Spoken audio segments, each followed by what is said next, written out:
Greetings, folks. Hello, Monique. You were definitely early. You got 3 solid minutes before we started. So, hi everybody. It's Lunch with Mal. We're live, or perhaps you're watching this on a replay, which I appreciate tremendously. I'm always amazed by how many people watch the replay of this. Like even my sister watches the replay of this. I didn't know that until today. Um, but no, it's really cool, and I'm glad that so many people tune in to hear me ramble and talk about a variety of whatevers that I might be chatting about. Today, I got some stuff I'm going to talk about Facebook, um, some changes they're making that I think are pretty cool. Nothing I can show yet, but soon.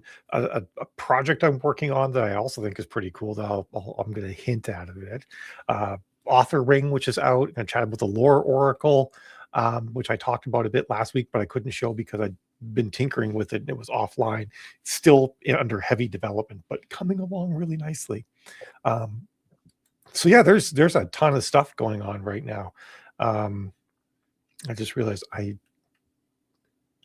can't actually show you the admin side, the Lore Oracle yet. That's okay, but I can show you what the reader side looks like.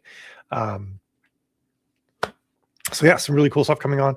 Plus, also had a conversation with BookFunnel this week and with Curios this week. I'm not going to like share any of the cool stuff they're doing, but I'll talk about some of the things I chatted about with them that I think are really exciting.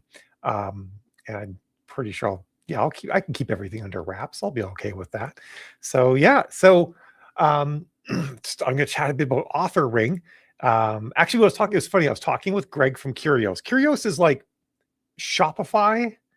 Actually, no, it's like Etsy before Etsy sucked for digital sellers.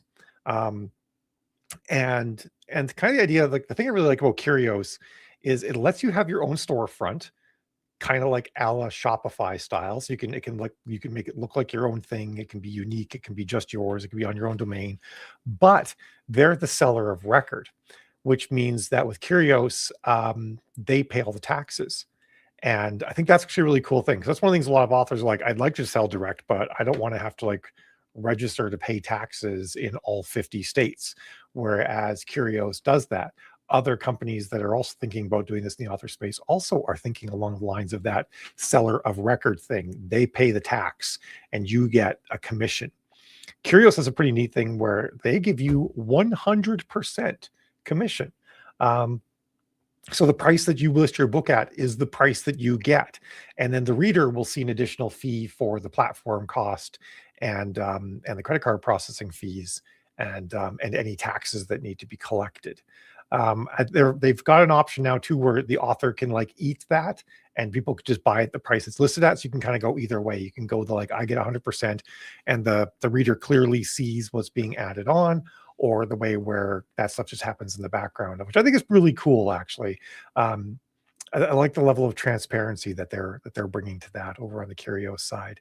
So that's pretty cool. And they also have a marketplace. So we chatted about that. And the idea is that they're going to put Author Ring into Curios. Their person who's doing that is away right now, but the plan is like we'll start chatting about it next week about making it so authors with Curios websites can put Author Ring right in there. They love it. They were especially, it was interesting. He asked a bit of a leading question about like, how does the ring work? How do people navigate through Author Ring? And I'm like, well, there's no algorithms. There's no determination of like what we think you should see next or anything like that. There's no system to game. It's just in order. And then my plan is actually the order will shuffle every week. I haven't put that in yet because we don't have enough people yet to really worry about that. The rings are small enough that a reader could navigate through them all pretty quickly, but eventually, like we'll shuffle. And by order, actually, let me show you guys what I'm talking about here, because some of you may not have seen Author Ring yet. And good morning, Tim. How are you doing? So we've actually got. I thought we had over 100 authors, but not all of them are active yet. That was the thing. So we're sweet. That's awesome, Monique. So yeah, so we're cooking. We got a lot of authors here already. Got 36 rings, 9 top level genres. And so if I do, and so this is where readers could come if they were to, and we haven't started really pushing this site to readers at all yet, but that will happen eventually.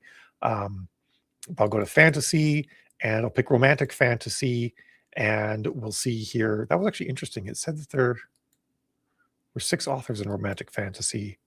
Oh, apparently we just got a 6th author, and I was getting a cached page before. One of the cool things about this, by the way, is that this site, readers.authoring.net, statically generates all the pages. So they're all indexable by search engines and by generative search engines like so Claude and OpenAI and all that can see that. They're all welcome to cruise through this website and pull it all up. So as this website, readers.authoring.net, gets more cred, it will then pass some of that cred on to all the sites that we link to. So super cool, I think. You can see here too, like all these different authors in here, what they sell, and if they've uploaded a picture or a logo, then we see that here as well. So we'll start with Nova, and so we got their site, and then Authoring loads up at the top here. I'll zoom in a bit so you can see it a bit more, because I deliberately have it pretty small. I don't want it to be big. I don't want it to take away from an author's website. If someone comes to your website to buy from you, I want their primary focus to be on them buying from you, and then authoring being a thing that they might notice afterward. I think once people do notice it, like, the previous author, random next author will just become kind of like, they'll just get it. So, we've got Nova's website here, and then we hit next on the author ring. We land on Candace's website. Here's that.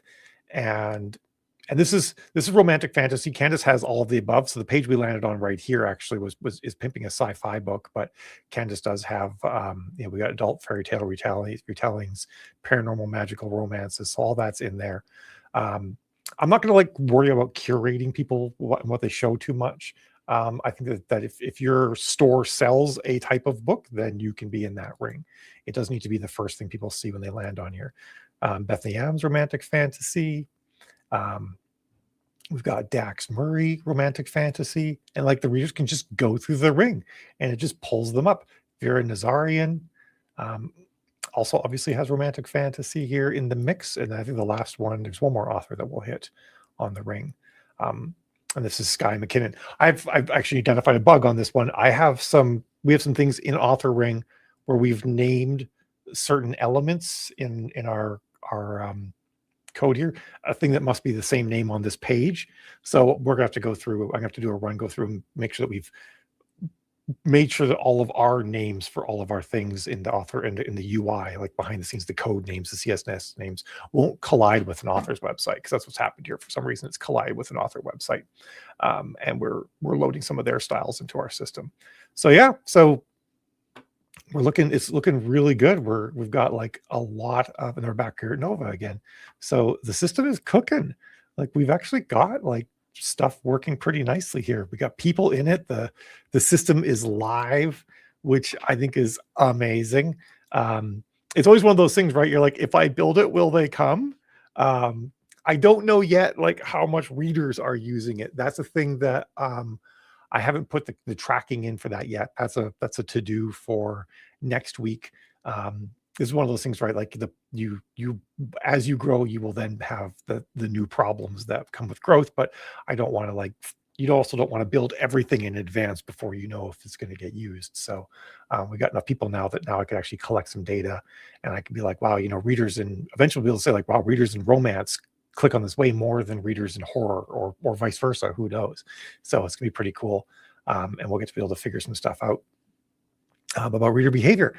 But yes, the guys at Curios were so excited when I told them there's no algorithms. They're like, that is the best thing. They're afraid that would be another system that authors have to game, and there's no gaming this system. It's just you're in the ring, readers will find you. The ring gets shuffled once a week so that it stays natural.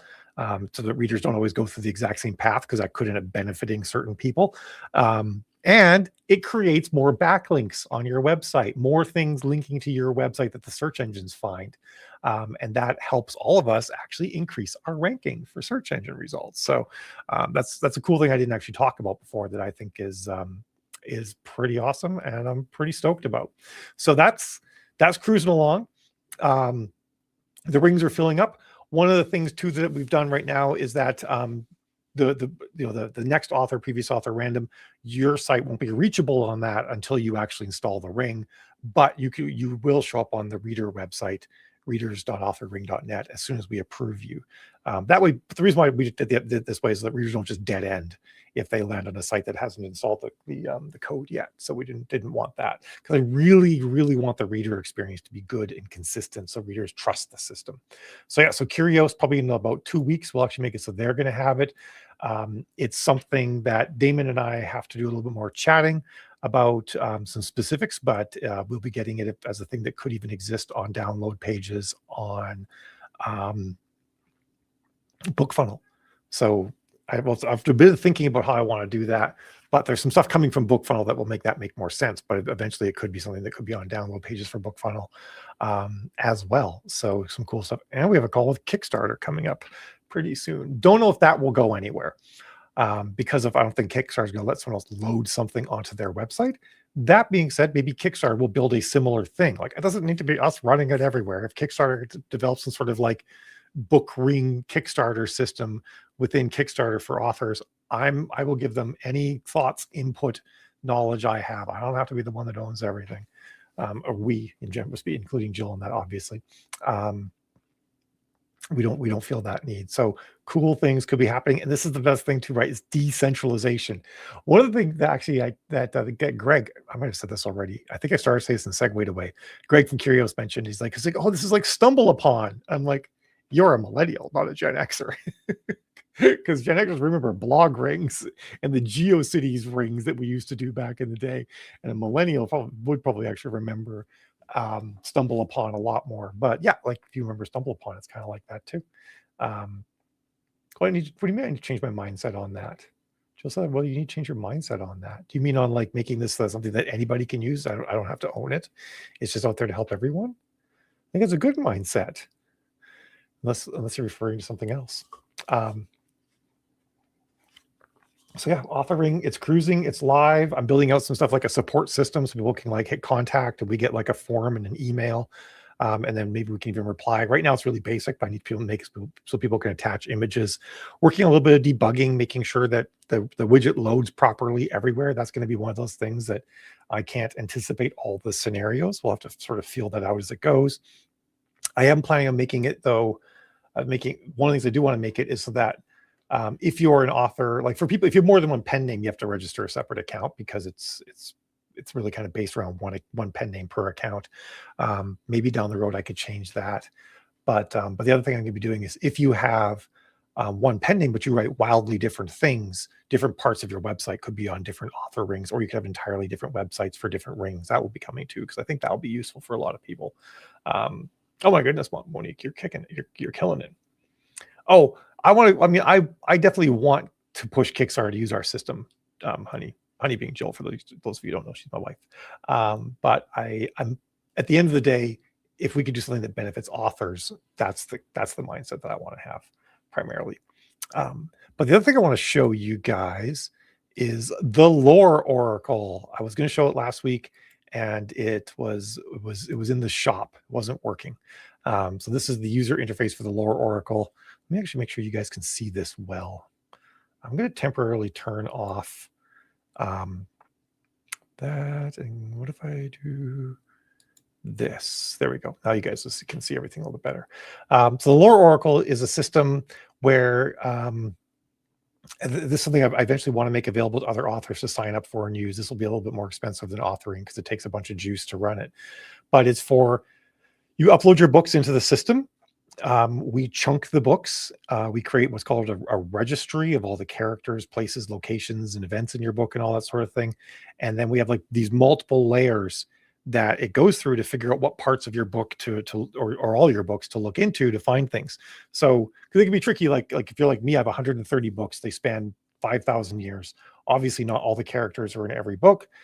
So if I say to the Lore Oracle, I need to know about character XYZ, first it checks the registry. The registry says, this is this character. Also, they're also known by these other names, like Joseph Evans is also Commander Evans, is Captain Evans, stuff like that. And then it says and then it has other context clues like Joe and Sanvi are only ever together in these 2 books. So then it knows which ones to go look.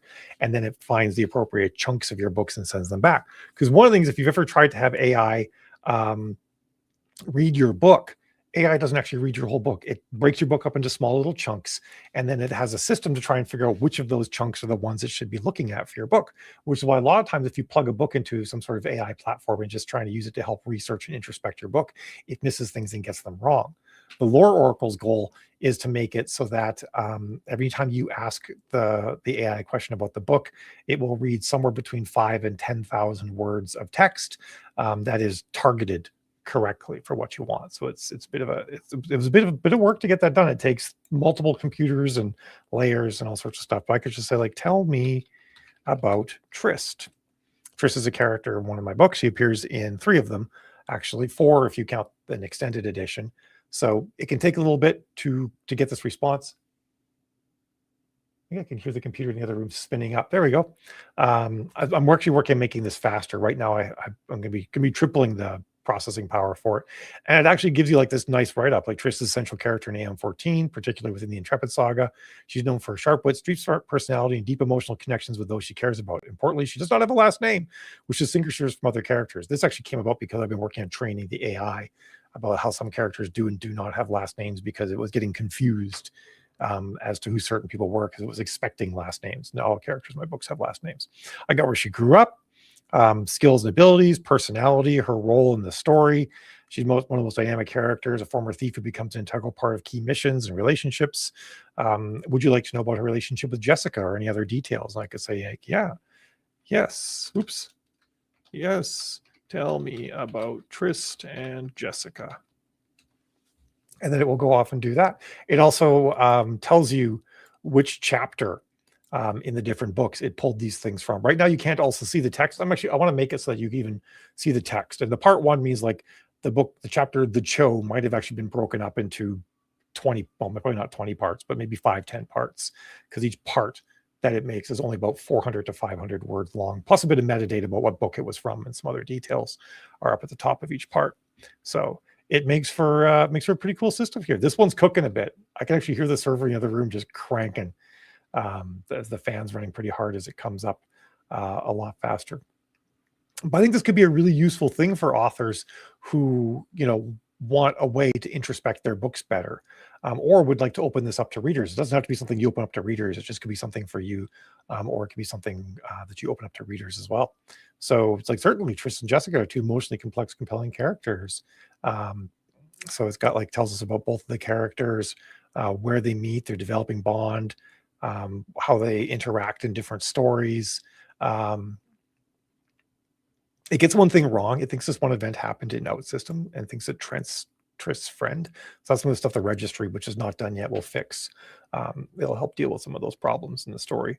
But yeah, you can actually ask it things, and I'm going to make it so that even for readers, hey, if it gets something wrong, here's what you can try to do. Try to give it more context. Try to give it other characters that might have appeared around the same time, that sort of thing. But it's pretty exciting. It's really cooking along pretty nicely. I mean, there are books Triss could still show up in, honey. Can it plot your sequel after using the lore oracle based on open threads? So one thing you could do with it is if you use AI to maybe to help you plot, or to keep track, like Jill said, of open threads in your stories, or to help you look for open threads in your stories, the lore oracle system is going to be pluggable into other AI platforms. So you could actually make it a resource if you use ChatGPT, or you use Gemini or Claude or anything like that. You could say hey, make a connection to the lore oracle and introspect my books and find these things out, and then let's find open threads. So the lore oracle itself won't do that sort of thing, but it can provide the information for another AI to do it. So it doesn't have to be something that you just query manually. Your AI could actually talk to the lore oracle and then find things out about your stories, find threads or anything like that. It's an entirely pluggable system. So I think that's going to be really exciting, especially for authors that have a lot of books or have trouble remembering things. I think it's going to be really interesting and exciting to get something like this available. And I think it'll be different pricing tiers. If you just want to use it yourself for access, that'll be one pricing tier. And then if you want to actually have your readers be able to use it, that'll be a different pricing tier. And it'll just all be based on how many queries are being done and whatnot. The super exciting thing about the lore oracle is that your books never end up on some corporation servers. Everything is designed to run entirely um, entirely on my server.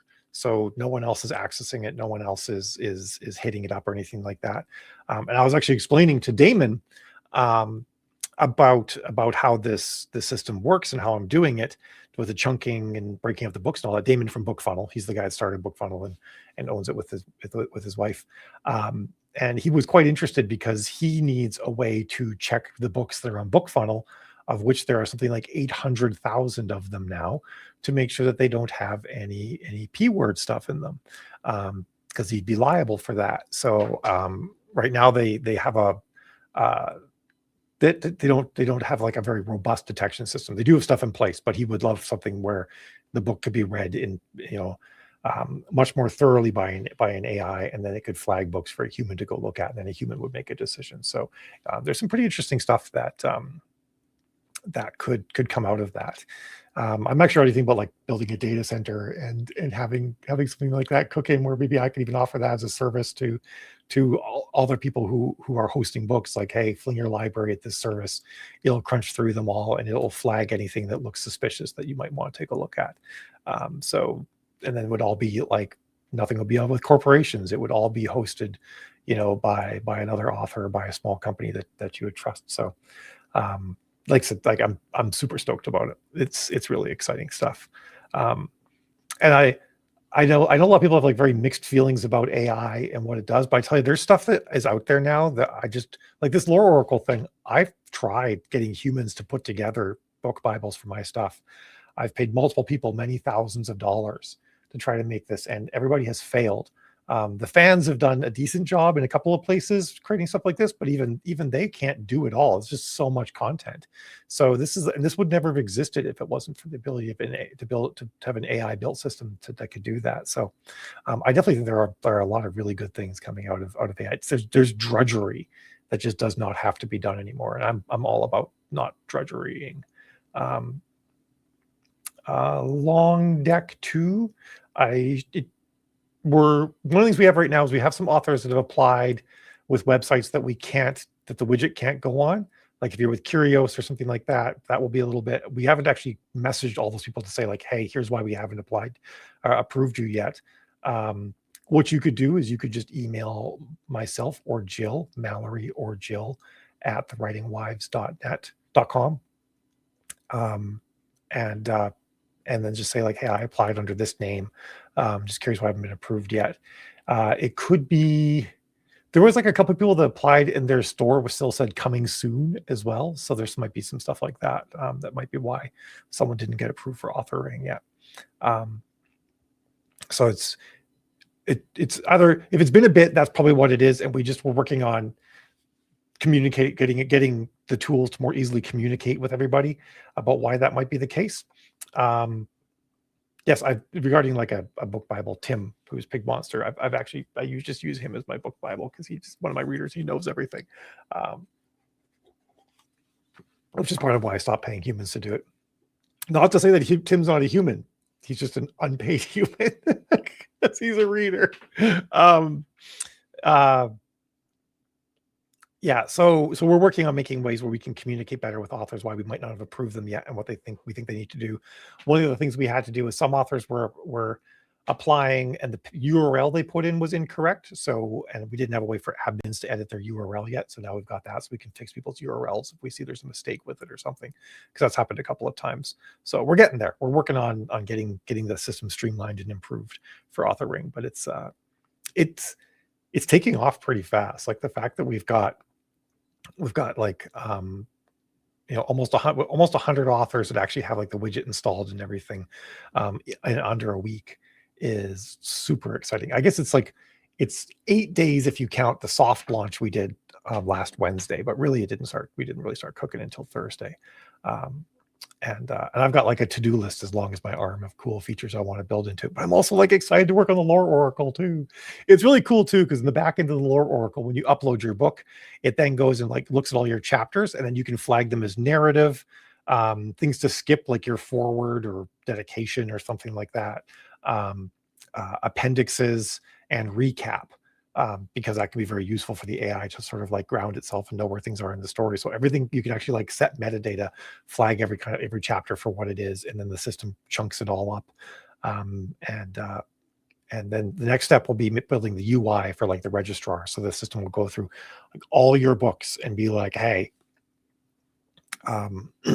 you know, here's all the places we found, here's all the characters we found, and you can say like, oh, these characters are actually the same person, you know, or this place is like a nickname for this other place or something like that. So the AI then knows that when someone asks about, you know, the shop, it also means like, you know, J&J's auto repair, like it knows that those two things are the same place. So it, you know, so really, it's really exciting. So yeah, that's been something I've been working on quite a bit. And I think it's going to be a game changer for authors as well. I think there's been a lot of game changers coming. I think that I'm really excited because now, after talking with BookFunnel and some of the things they're planning on doing, talking with Curios, and then also knowing some of the other things that are going on out there, I think that authors are getting really close to a much stronger decentralized marketing scenario where we can all better market our books and not have to rely so much on the retailers, but also not have to do the full lift on our own all the time. You know, not have to like pay all the money for building these websites from scratch, you know, and paying all these hosting fees to not having to pay the whole load for advertising and discoverability and stuff like that. And actually, that's why I wanted to mention, hey, Peter, how's it going? I want to double back to Curios, because if you are interested, Curios actually has a tier that's free. So if you want to get into direct sales, you know, like, you know, offering maybe one or two books, doing some print books or something like that, that you would then currently have to ship them or connect with some on-demand service, but you don't want to have to be paying $40 a month for a Shopify website and all this sort of thing. You should really check out Curios, because they have a way they have a plan that will get you. I think that their base plan is free. You move very few units free, then you have to move up to a paid plan. But if you just want to get started and have a thing and not have to invest money into another monthly subscription, definitely check out Curios. I think every author should with now that we have people like them in the mix. We're getting to the point where every author could be doing some kind of direct sales without increasing monthly subscription costs, you know, to an unreasonable degree. So I think they're super awesome for that. And then Jill mentioned above, she put the link in chat. I'll put it in again. Oh, actually, I can't, because I can't copy it. Well, there it is. Our Get Fluent Facebook Ads workshop. The next one is coming in May, and it's called Scroll Stopping Creative. Because in the existing ads class, I only really spent one day on actually images and video, because I want to be more around the changes in the Facebook interface and how to measure was the most important thing. And we didn't do too much on creative. So it's going to be a 6 to 8 week class. I think it's probably going to go 8 weeks on how to make better creative techniques, tips, tools that you can use. We're probably gonna have 2 or 3 classes on different AI products to help you make some stuff. And I tell you, there's some of the stuff you can make with AI now is so mind blowing that I think it'll be kind of crazy not to. I've got Nova, whose site we actually saw when I was walking through AuthorRing. They're making me a trailer for a new book I'm working on, and it's like studio quality stuff. It's amazing. Now I want my book to be a movie because it looks so good. So we're going to get into stuff like that. How to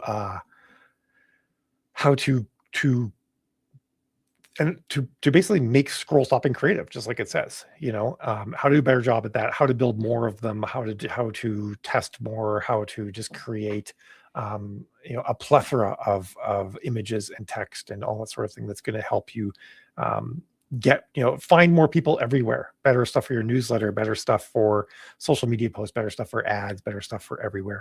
That's where one of the things really can be focused on. And then there is a thing I'm working on that I really do hope that eventually I can roll it out to authors to use.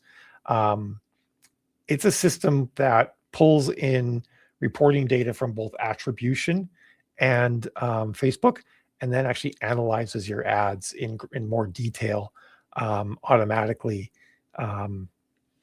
to figure out which ads are working and ads aren't. It basically takes everything that I do manually and that I've taught people to do manually and does it all automatically.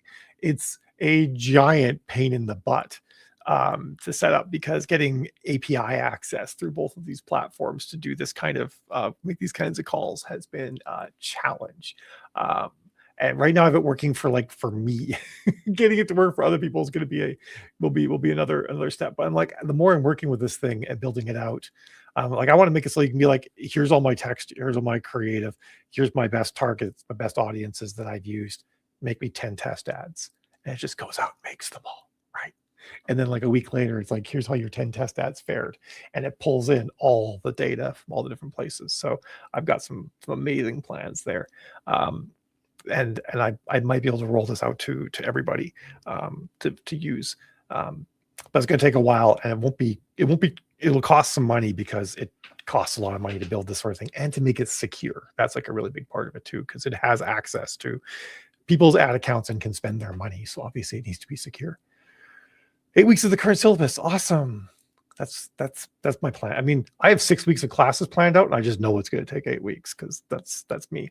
I'm glad you're excited, Kate. I'm excited too. It's going to be a good time. And it's going to start after our April trips. I've got a conference in Toronto I'm going to mid-April, and then after that we're going to Calgary for a week for the Fan Expo that's there, and a few other things. So once that's done, we'll be hitting it. So it'll go through, like, I think the last week of April, pretty much pretty deep into June. Probably the 3rd or 4th week of June is when it will wrap up. And then hopefully you guys are going to have just a ton of tools for making better ad creative. It's going to be cool too, because we're going to look at, like, Midjourney. We're not going to look at Sora, because that's gone. But all sorts of different tools for making video, making images, and both manually and with AI. So if you're not keen on the AI stuff, you can just skip those classes. You don't have to come to them. It's fine. But so we'll cover both ways. And I think it's important to understand both ways anyway, because even if you're like, I really want to use AI, understanding how to manually make good videos will allow you to take AI videos and make them better, and cut in your own stuff, all sorts of things like that. So, first week of May. Okay. I had said last week of April, but I am calendarly impaired. Yeah, it is going to, yeah, it probably will be the first week of May. Jill's right. It's all up on the site, so you guys can check it out. If you go to the writingwives.net.com, I mean, why I keep saying .net, it'll take you to our school site, and then you can see all the stuff that we're doing there. You're right, honey. I was just off on my calendar dates. So I think that's everything I got. I hope you guys are loving Authoring if you're using it. I don't know that we're like at a point yet where anyone's going to see a really big change in their site traffic or anything, but that's something we're building to, right? Like we have to get some gestalt. Is that the right word? Maybe build up gestalt. We got to get build up ahead of steam, and then we'll start going. I'm going to be adding and tracking, and then once we get more people on the platform too, make some tweaks to the reader website to make it, I think, a little bit better flow for readers. We're actually going to start taking money that we're getting from people paying for Authoring. Most people are on coupons, but some people actually are not using the coupon and they're paying, which I deeply appreciate. And we start running ads to drive readers into the system as well. So it'll be sort of a good thing that's going to help everyone. It's probably because Authoring is .net. Yeah, it's in my brain. And I was doing some stuff with Soyarma.net too, my personal domain that I use for random stuff. That's got .net in my head as well. So I'm going to call it here. I'll be talking a lot more about the ad creative stuff, maybe even showing some things. I actually wanted to get a video to show you guys that Nova's working on for me, just to kind of show the things that are possible, but I didn't have it on this computer. So we'll see that next week. Nova might even have the full one. It's a 1.5-minute like movie quality trailer. It's mind blowing how good it is. So I'm pretty stoked to show you guys that. And then maybe you end up to saying, I want to learn how to do this myself. And maybe you're like, I'll just hire Nova to do this. You might go that route as well. But yeah, some really sweet things coming. And then Authoring, we've got a lot of cool plans for it. We're working on more integrations, getting it more places, getting more people aware of it. I'm going to be talking about Russell Nolte's podcast today and everything. So if you're on Authoring and you're like, what are you doing now to make this thing bigger? we're working on it. We're not just, this isn't a set it and forget it. If we build it, they will come sort of thing. It's, we're going to build it and we're going to like get it in front of people so that we don't, it's not just going to passively collect people and whatnot. So that's the plan there. I'm going to go because I've got very little water left and my voice is starting to give out on me. But I hope you all have an absolutely fabulous day, a great weekend, and I'll see you next week. I bet you I'm going to have some pretty cool things to show you next week that you might be quite excited about. All right. Have a good one, folks.